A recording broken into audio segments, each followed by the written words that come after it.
मैं जहां भी जाता हूं कहता हूं प्रेस के हमारे मित्रों, मगर मित्रों का काम नहीं करते ये लोग।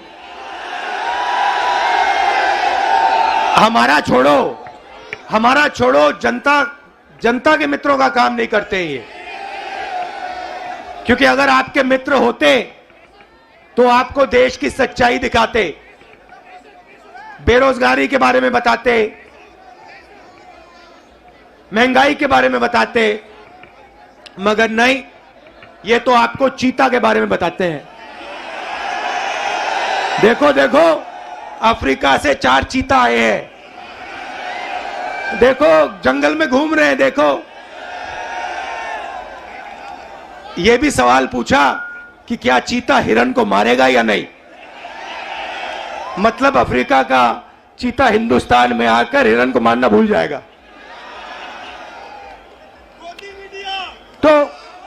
तो मित्र तो है नहीं।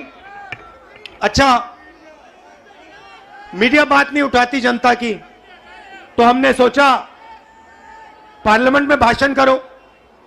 डिमोनेटाइजेशन, नोटबंदी के बारे में भाषण करने की कोशिश की, गलत जीएसटी के बारे में बोलने की कोशिश की।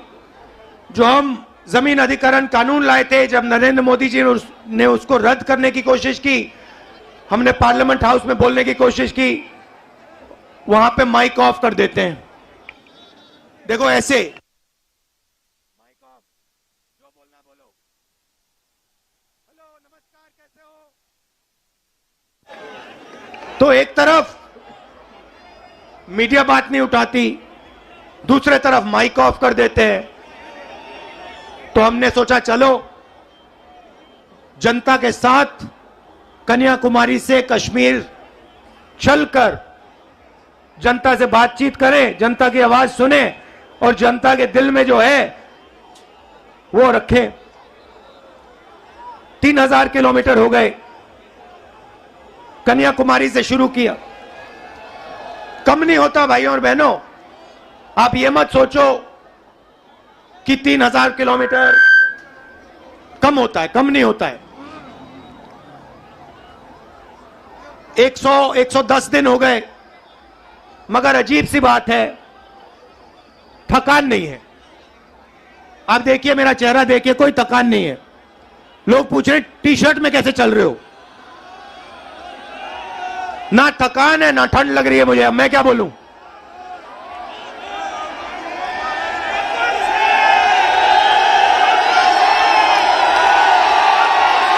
अच्छा, जो प्रेस वाले हैं, एक बात देखो मेरे साथ, एक बात देखो इनके बारे में। देखो एक बात, ठहर जाओ भैया, एक बात देखो प्रेस वालों की। मैं यात्रा में चल रहा हूं, मैं टी शर्ट में हूं, मेरे साथ किसान के गरीब बच्चे चलते हैं, वो फटी शर्ट में होते हैं, उनकी पूरी टी शर्ट भी नहीं होती। मगर इन मीडिया वालों में से एक भी ये नहीं कहता भैया हिंदुस्तान में किसान का बेटा बिना स्वेटर के क्यों घूम रहा है। ये सवाल नहीं पूछेंगे, ये कभी नहीं कहेंगे भैया ये मजदूर है, ये टी शर्ट में क्यों घूम रहा है, ये किसान है, ये स्वेटर बिना, जैकेट बिना क्यों घूम रहा है। ये सवाल कभी नहीं पूछेंगे। ये सच्चा सवाल है, मेरे टी शर्ट वाला सच्चा सवाल नहीं है। सच्चा सवाल यह है कि हिंदुस्तान के बच्चे, हिंदुस्तान के किसान, हिंदुस्तान के मजदूर टी शर्ट में सर्दी में क्यों घूम रहे हैं, यह सवाल है। मगर यह कभी नहीं पूछेंगे, क्योंकि भाइयों और बहनों ये आपके नहीं हैं। ये जैसे घोड़ा होता है ना, घोड़ा देखा आपने, शादी का घोड़ा होता है, उसमें लगाम होती है ना, उसको लगाम को टाइट करो एकदम रुक जाता है। वैसे इनकी लगाम है, लगाम लगी है प्रेस वालों पे। जैसे ये दौड़ने की कोशिश करते हैं, जैसे दौड़ने की कोशिश करते हैं, वो लगाम खींचते बस रुक जाते हैं एकदम। अच्छा, ये मत सोचिए कि ये बोलना नहीं चाहते हैं। मेरे पास आते हैं, कहते राहुल जी हम सच्चाई बोलना चाहते हैं, मगर हमें हमारे मालिक बोलने नहीं देते। मैं कहता हूं भैया डरो मत, बोल दो। कहते हैं नौकरी भी तो करनी है हमें। अगर हमने सच्चाई बोल दी, नौकरी से निकाल देंगे, किसी और को डाल देंगे, वो झूठ बोलेगा। तो यात्रा का लक्ष्य जो देश में नफरत और हिंसा फैलाई जा रही है, उसको मिटाने का है। भाइयों और बहनों, बीजेपी की पॉलिसी हिंदुस्तान के युवाओं को, किसानों को, मजदूरों को डराने की पॉलिसी है। नोटबंदी, गलत जीएसटी, कोविड के समय जो इन्होंने किया, ये सारी की सारी पॉलिसियां किसान को, मजदूर को डराने के लिए है।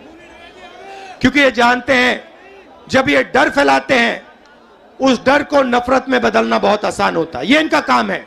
जनता को डराओ, किसान को डराओ, मजदूर को डराओ, युवा को डराओ और उसके डर को नफरत में बदल दो। डरो मत। ये भैया, ये एक बात समझ लो, ये आपने बोला डायलॉग, ये मेरा डायलॉग नहीं है। ये शिव जी का डायलॉग है। ये डायलॉग डरो मत, ये हमारा धर्म है। अब देखिए,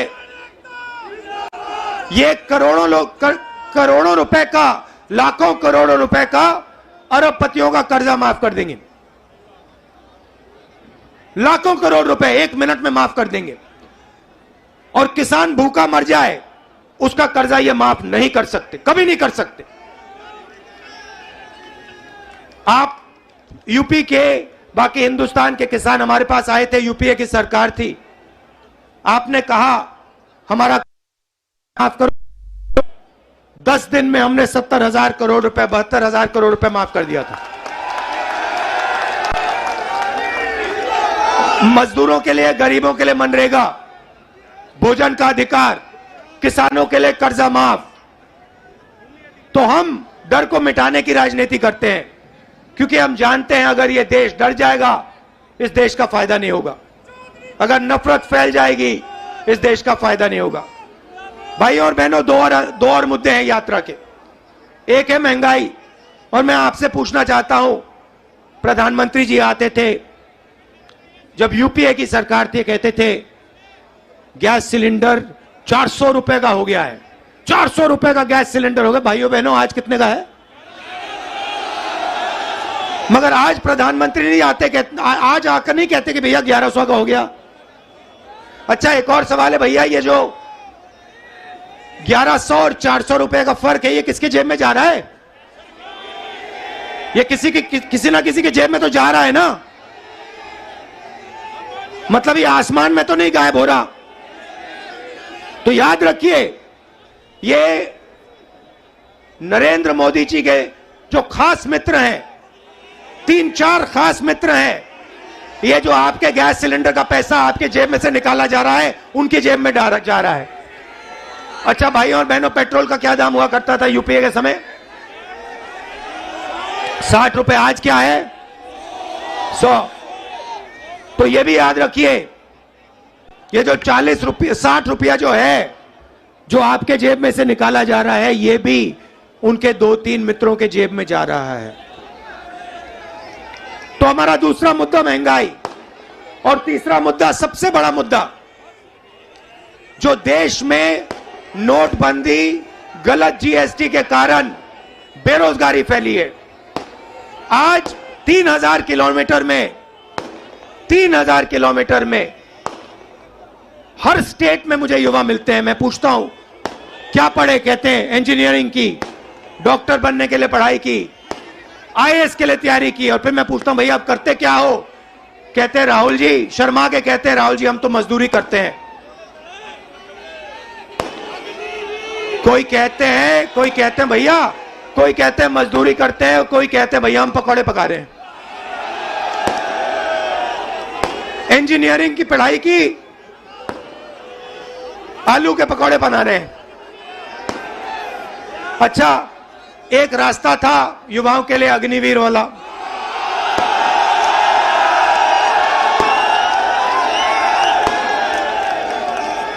उसमें क्या था?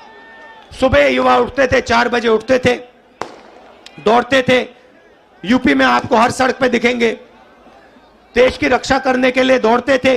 और सपना था एक दिन बॉर्डर पे जाके देश की रक्षा करेंगे, तिरंगे की रक्षा करेंगे, सपना था। युवा 15 साल सेना में सेवा कर सकता था, उसके बाद उसको पेंशन मिलती थी। नरेंद्र मोदी जी ने कहा नहीं भाई, ये 15 साल वाली बात छोड़ो, पेंशन वाली बात छोड़ो, ऐसे करते हैं 6 महीने ट्रेनिंग करो, बंदूक पकड़ो, 4 साल रहो, फिर जूता मार के बाहर निकाल देंगे और उसके बाद बेरोजगार हो जाओ। नया हिंदुस्तान। और जब युवाओं ने कहा कि हमें यह अच्छा नहीं लगा, और जब युवा सड़क पे उतरे, नरेंद्र मोदी ने क्या कहा? नरेंद्र मोदी जी ने क्या किया? उन्होंने उनसे कहा कि अगर तुम्हारी फोटो ले ली गई सड़क पे तो तुम्हें सरकारी नौकरी नहीं मिलेगी। तो देखिए, दूसरा रास्ता जेल, रेलवे का रास्ता, उसको भी एक के बाद एक बेच रहे हैं। उन्हीं 3-4 लोगों को बेच रहे हैं। एयरपोर्ट भी उनको दिए जा रहे हैं, पोर्ट भी उनको दिए जा रहे हैं, रेलवेज भी उनको दी जाएगी, LIC भी उन्हीं के हाथ जाएगी, BHEL, HL सब उनके हाथ जाएगा, और हिंदुस्तान के युवा बेरोजगार होंगे। ये है नरेंद्र मोदी हिंदुस्तान। इसके हम खिलाफ हैं और इसलिए हमने ये यात्रा शुरू की है। और हम इसलिए नहीं थके हैं क्योंकि आपने अपनी पूरी शक्ति, अपना पूरा प्यार इस यात्रा को दिया है, और लाखों लोग हमारे साथ खड़े हुए हैं, हर जात के लोग, हर धर्म के लोग। तो मैं आपको दिल से धन्यवाद करना चाहता हूं कि आपने इतना प्यार और इतनी शक्ति आपने हमें दी। इसके लिए मैं बहुत आभारी हूं, पूरी जिंदगी याद रखूंगा। बहुत बहुत धन्यवाद। नमस्कार, जय हिंद।